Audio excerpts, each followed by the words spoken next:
Quinta-feira, 11 de julho, está no ar o nosso Band Entrevista. Bom dia, Roberto Medeiros. Bom dia, Rodrigo. Bom dia, telespectador. Mais uma quinta-feira, mais um dia começando o nosso Band Entrevista. E hoje a gente recebe aqui o advogado trabalhista Edivaldo Leite, concorrente a desembargador pelo 5º Constitucional. Pois é, e amanhã teremos as eleições do 5º Constitucional, que começa aqui em Natal, lá na UNP, e terá as seccionais também, com 7 seccionais com a eleição, não é isso? Verdade, são 23 candidatos que concorrem ao 5º Constitucional e, como o Roberto falou, a eleição ela acontece aqui na UNP e nas 7 seccionais da OAB de todo o estado do Rio Grande do Norte. Mais de 5.900 advogados estão aptos a votar hoje nessa eleição, que promete aí muito, porque a expectativa para quem vai compor a lista sexta está grande, viu, Roberto? É verdade, vamos aguardar, né? Vamos ver em que é que vai dar. Mas olha, a Universidade Federal do Rio Grande do Norte abriu inscrições para o curso de português para estrangeiros, imigrantes e refugiados. As aulas são gratuitas e direcionadas à comunidade interna e externa da instituição. De acordo com a universidade, o processo de inscrição deve ser realizado exclusivamente pelo e-mail através do endereço psf.ufrn@gmail.com. Eu vou repetir, psf.ufrn@gmail.com. Dúvidas sobre o curso também devem ser encaminhadas para o mesmo e-mail. Pois é, e os locais de aula, as aulas serão ofertadas em 3 cidades, Natal, Caicó e também Tibau do Sul, na Praia de Pipa. O curso de português é ofertado pelo Departamento de Línguas e Literaturas Estrangeiras Modernas, o DLLEM, em parceria com a Pró-Reitoria de Extensão, a PROEX. É bacana essa iniciativa, não é? Porque eu acho legal. O curso para estrangeiros, às vezes tem muita gente aqui que quer falar português e realmente não é oferecido. Eu pensei que eles iam oferecer para uns professores brasileiros que tem dentro de um monte de sala de aula. Precisa, viu? Precisa e muito. Precisa e muito. Principalmente quando você vai para o interior do estado, realmente, infelizmente, a gente vê aí o nível dos professores. É muito baixo. Bem, não vou nem comentar. Olha, a Prefeitura de Natal promete novo edital de licitação do transporte coletivo para agosto agora. Todas as tentativas anteriores deram deserta, no jargão burocrático, como eles falam. Mas vamos ver agora a reportagem de Geraldo Jerônimo sobre esse assunto. Após a publicação do edital, as empresas de ônibus interessadas terão 45 dias para enviar as propostas, como prevê a lei.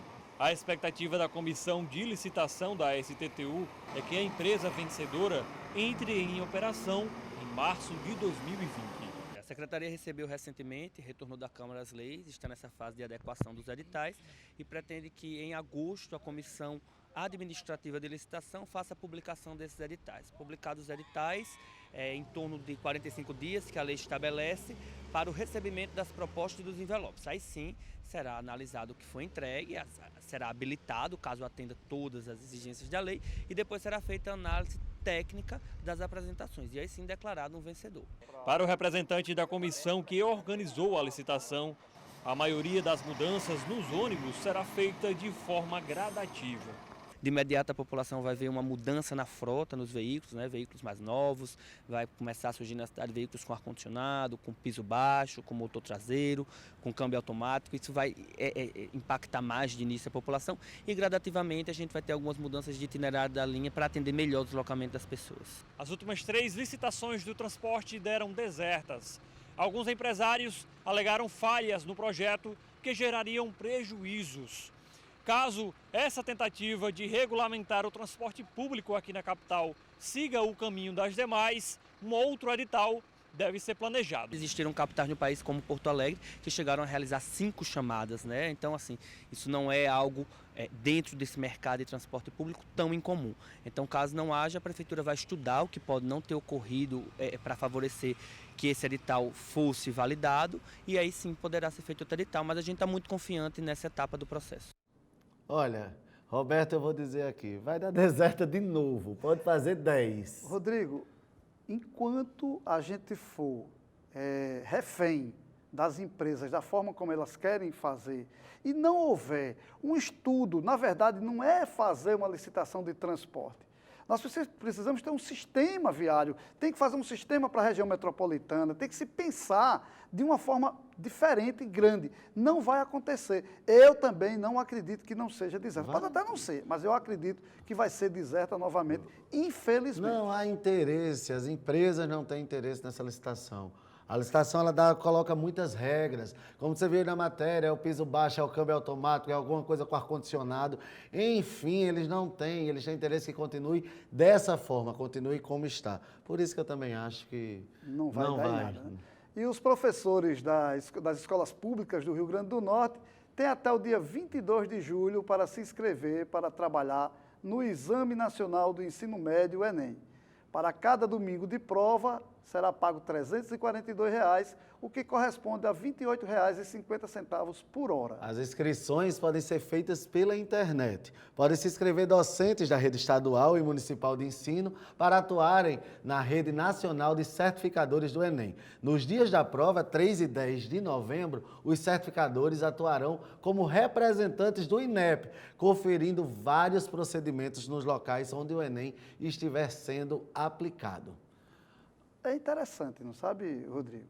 Porque se você não fizer isso, não pegar e não colocar um número muito grande de professores, você vai ter problema para encontrar essa solução, que é uma quantidade muito grande de pessoas fazendo o Enem, mas eu acredito que todo ano acaba tendo um monte de professores se inscrevendo. E precisa, porque assim, a tentativa que se tem hoje de burlar o Enem é com ponto, é com cola em caneta, é com uma série de coisas. E o valor, apesar de serem 2 domingos, não deixa de ser interessante receber R$ 342 por cada domingo. Roberto, vamos continuar falando em educação, porque a falta de professores está prejudicando os alunos e estudantes da Escola Estadual Sebastião Fernandes de Oliveira. Há pouco mais de 4 meses do Enem, os alunos das 3 séries do ensino médio sofrem com a falta de aula de português, história e de matemática. Vamos ver essa matéria. Desde o início do ano, o diretor da Escola Estadual Sebastião Fernandes de Oliveira, no Tirol, vem comunicando à Secretaria Estadual de Educação que precisa de professores substitutos para o ensino médio e para o fundamental. Falta de professores de português na 3ª série, professor de matemática, que a professora atualmente ela fez uma cirurgia, então vai tirar uma licença, né, para se recuperar. Nós, professor de ciências do 6º B, né, professor de inglês, o quadro é bem deficiente. No cenário ideal, 30 profissionais deveriam estar atuando na escola, mas a realidade conta com pelo menos 6 profissionais a menos. Quem perde são os estudantes, sobretudo os que estão no último ano do ensino médio, na contagem regressiva para o Enem. Toda semana tem muitos alunos com várias aulas vagas, principalmente o ensino médio de História. E agora a nossa professora de Geografia irá sair e vai ficar todas as turmas sem aula de Geografia. É uma situação decepcionante, porque a gente precisa sim dos professores para poder dar continuidade no Enem, que está aí na porta já. Infelizmente, nós não temos essa estrutura. Para completar, a escola também é prejudicada do ponto de vista estrutural. O diretor já fez alguns remendos, improvisando uma porta para a biblioteca e até colocando um barbante para segurar essa lâmpada que está prestes a cair. Mas nada disso resolve, de fato, outros problemas crônicos da unidade. Está faltando o conserto do teto do pátio central, né, consertar infiltrações, banheiros quebrados, muitos problemas, ventiladores, né, sem consertos. Os representantes do Grêmio Estudantil explicam que desde o início do ano até hoje, a secretaria não mandou representantes na escola para avaliar de perto a situação. Próximo dia 17, eles têm uma reunião marcada com o secretário estadual de Educação. Fica aí a expectativa para que o secretário Getúlio Ferreira, que é um secretário sensível a causa da educação, possa corrigir, porque o que mais agrava são esses alunos que vão precisar fazer o Enem agora no final do ano, sem professores, que ficam prejudicados. Roberto. Ainda bem que tem professor de português no sexto A, só não tem no sexto B. Mas eu fico pensando, Rodrigo, porque assim, mesmo que o problema seja um problema de infraestrutura, primeiro a Secretaria da Educação tem um setor de infraestrutura. Tem. E aí eu fico me perguntando, será que esse diretor fez umas fotografias, fez um relatório, levou até lá? Porque assim, eu não acredito que a secretaria, tendo recebido um relatório e um problema desse nível que está ali, amarrando com um barbante uma lâmpada, ajeitando uma porta, será que isso não foi levado para a secretaria? Roberto, eu fico olha, me questionando. eu lhe digo que isso não é só lá no Sebastião Fernandes, não, viu? Muitas escolas, e eu conversando com o secretário Getúlio, ele me disse isso, estão precisando de grandes reformas, porque são anos e anos sem reparos, sem cuidados. Então, é uma situação preocupante e a gente fica aqui no alerta e vamos ficar vigilante com essas situações de infraestrutura da escola, que vai além da questão da falta de professores, que é também você ter uma estrutura digna para que os alunos possam assistir suas aulas. E o prefeito Álvaro Dias anunciou a criação do Comitê Intersetorial de Combate às Emergências em Saúde no município, envolvendo diversas secretarias em Natal. A medida foi tomada principalmente para fortalecer o combate ao mosquito Aedes aegypti, principal emissor das arboviroses, né? Álvaro Dias explicou que o comitê será formado por órgãos do município e outras instituições, como o Ministério Público, que é parceiro nesse trabalho de combate e prevenção à dengue na cidade de Natal e irá atuar de forma integrada na execução de ações de prevenção e combate aos criadores do Aedes aegypti, Roberto. Precisa, porque com esse período de chuva agora, está se aumentando os focos, muitas casas fechadas, muitos terrenos baldios. Piscinas, né? Piscinas, é bem preocupante isso. É verdade, precisa realmente tomar uma atitude urgente. Urgente, e a gente fica aqui com o alerta para que você que tem na sua casa focos ou que tem áreas que podem receber a isso, possa realmente tirar lá o lixo, virar o pneu, tirar a garrafa de água, porque só essa união de esforços vai poder fazer essa luta contra o mosquito da dengue e não ser uma luta só do poder público. Óbvio, Roberto, que o poder público tem que participar. Pois é, mas a população tem que estar atenta, alerta e ajudando a combater o mosquito.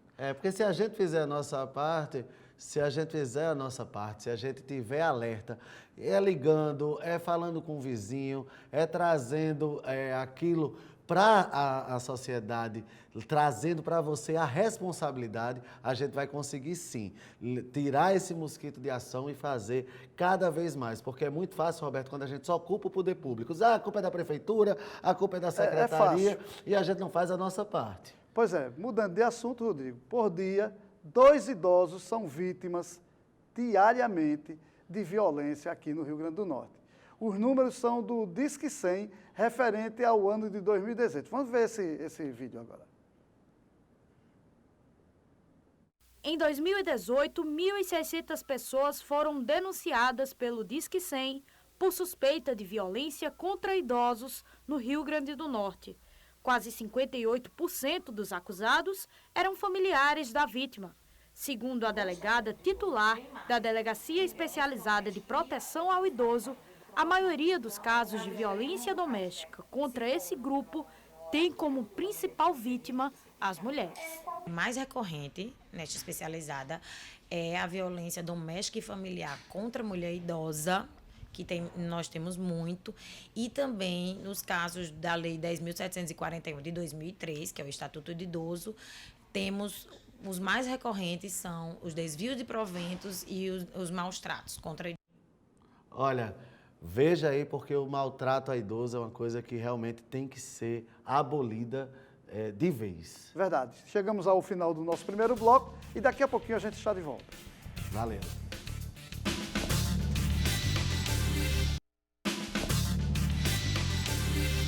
Estamos de volta com o nosso Band Entrevista, recebendo aqui Edivaldo Leite, advogado trabalhista, concorrente ao 5º Constitucional do TRT. Edivaldo, seja muito bem-vindo ao Band Entrevista. Muito obrigado, Rodrigo, Roberto, a todos do Band Entrevista. Meu bom dia, me sinto muito honrado e feliz em estar aqui. Edivaldo, por que você é candidato ao 5º Constitucional? Porque eu sou o advogado mais antigo da Justiça do Trabalho atuando no Rio Grande do Norte. Sou o advogado que mais tem processos na Justiça do Trabalho do Rio Grande do Norte. Tenho 11.162 processos, quero dizer que são 11.162 razões para que eu seja candidato a desembargador pelo 5º Constitucional e para que o voto consciente, o voto racional, leve essa candidatura legítima para o Tribunal Regional do Trabalho do Rio Grande do Norte. Edivaldo, a eleição é amanhã.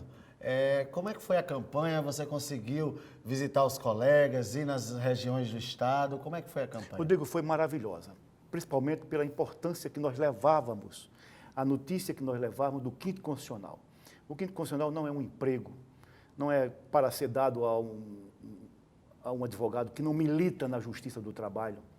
O 5º Constitucional não é uma aposentadoria ou um cargo somente isso, mas é um instituto público.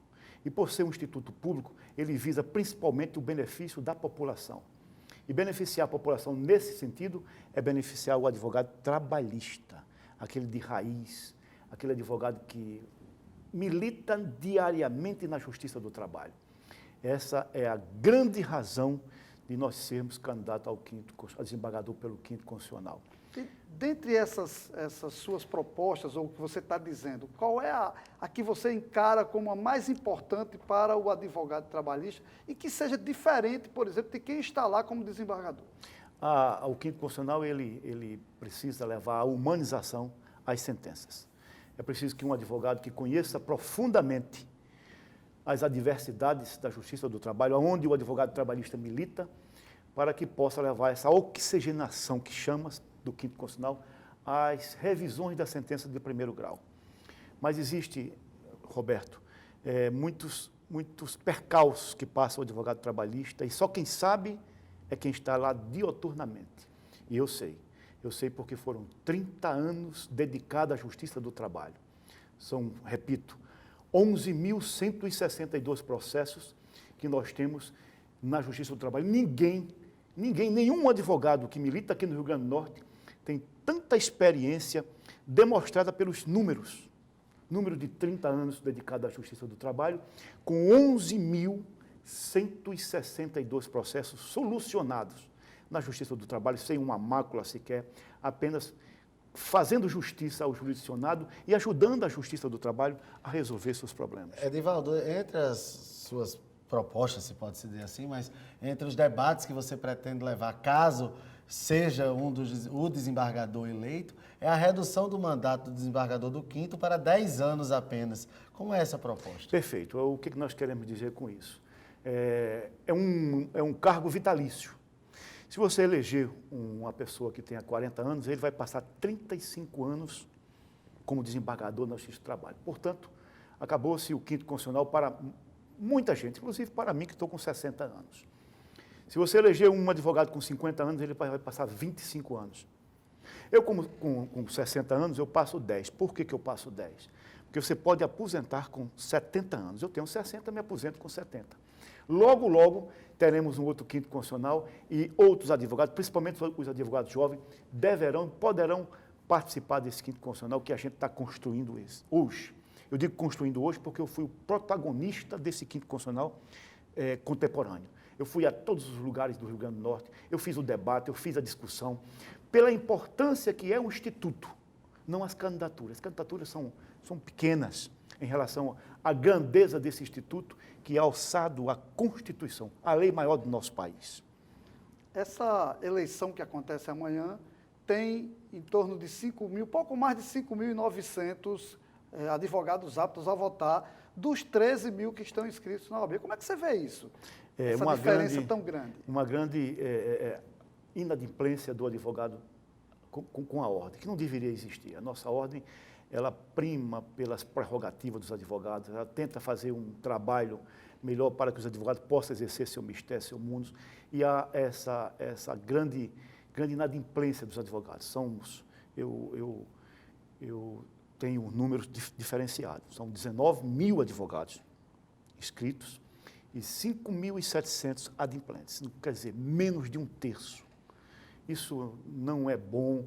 Eu conclamo que todos os advogados venham para a ordem, se unam a nós, para que nós possamos fazer uma advocacia mais forte no Rio Grande do Norte e que nós possamos exercer o nosso mundo, que é público, que é em benefício da população e do povo, com uma melhor sorte. Edivaldo, 6 serão escolhidos pelos advogados. Depois essa lista vai para os desembargadores do tribunal, que escolhem 3, e depois vai para o presidente, que vai escolher o desembargador. Qual a sua estratégia em sendo escolhido entre os 6 dos advogados para perdurar aí em todas essas etapas? Em primeiro lugar, eu quero aplaudir o Tribunal do Trabalho do Estado do Rio Grande do Norte. São 7 desembargadores que optaram por fazer o voto direto, aberto e fundamentado.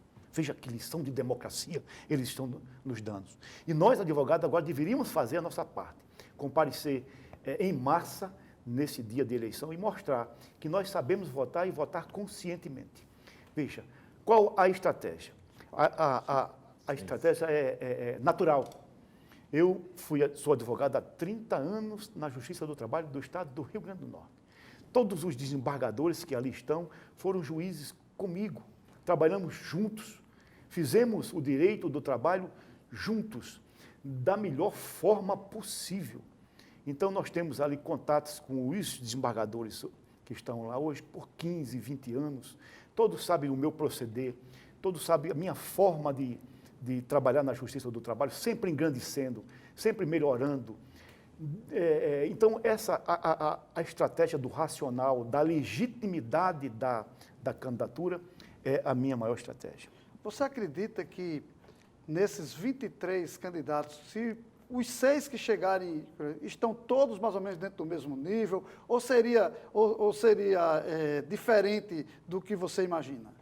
Veja, o nível dos 23 deve ser igual, porque são 23 advogados que foram inscritos atendendo 3 pré-requisitos objetivos: 10 anos de profissão, reputação ilibada e notório conhecimento jurídico.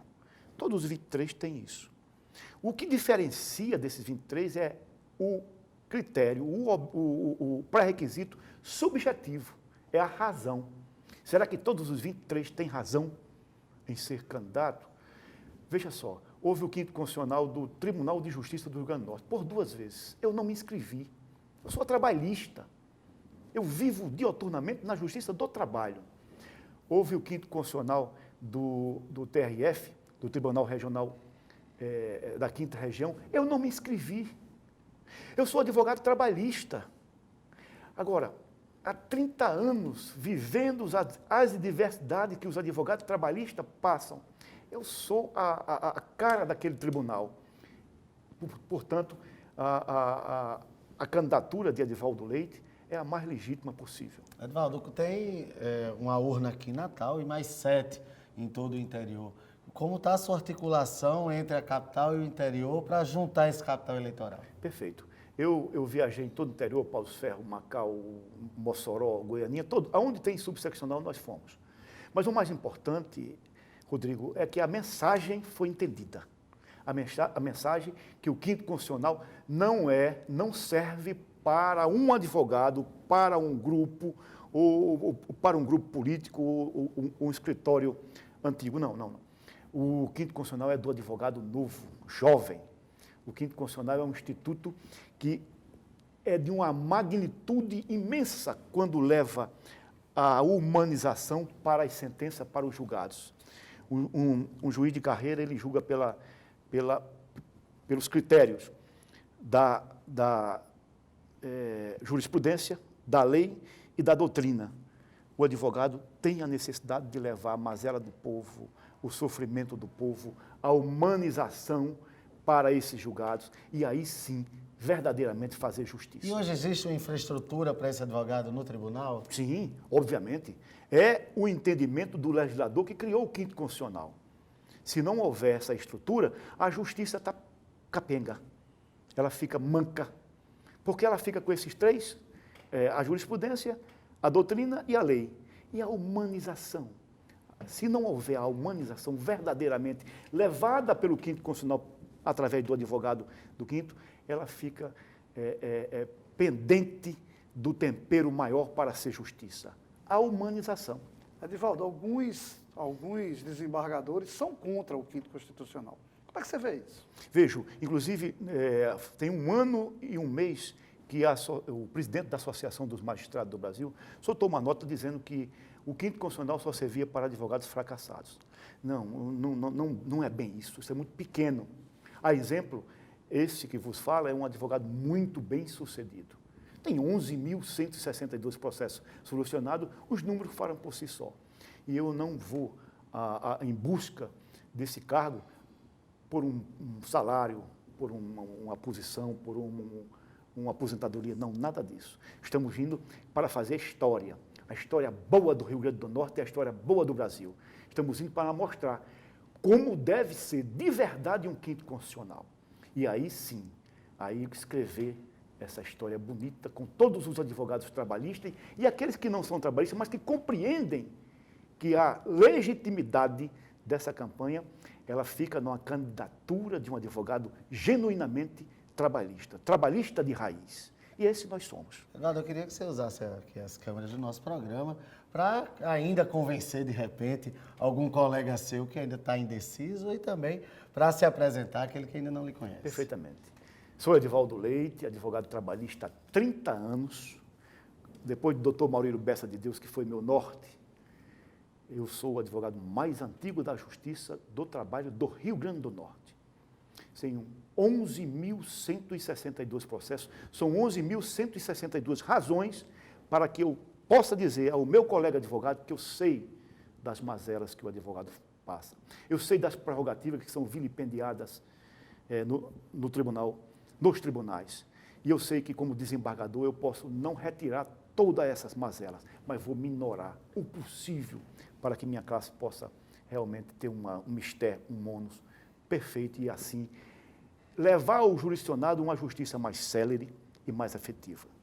A gente agradece a sua participação aqui e o nosso Band Entrevista de hoje vai ficando por aqui. Vai sim, mas a gente volta amanhã, às 6h45 da manhã, aqui na tela da Band. Até lá. Bom dia e até amanhã. Show.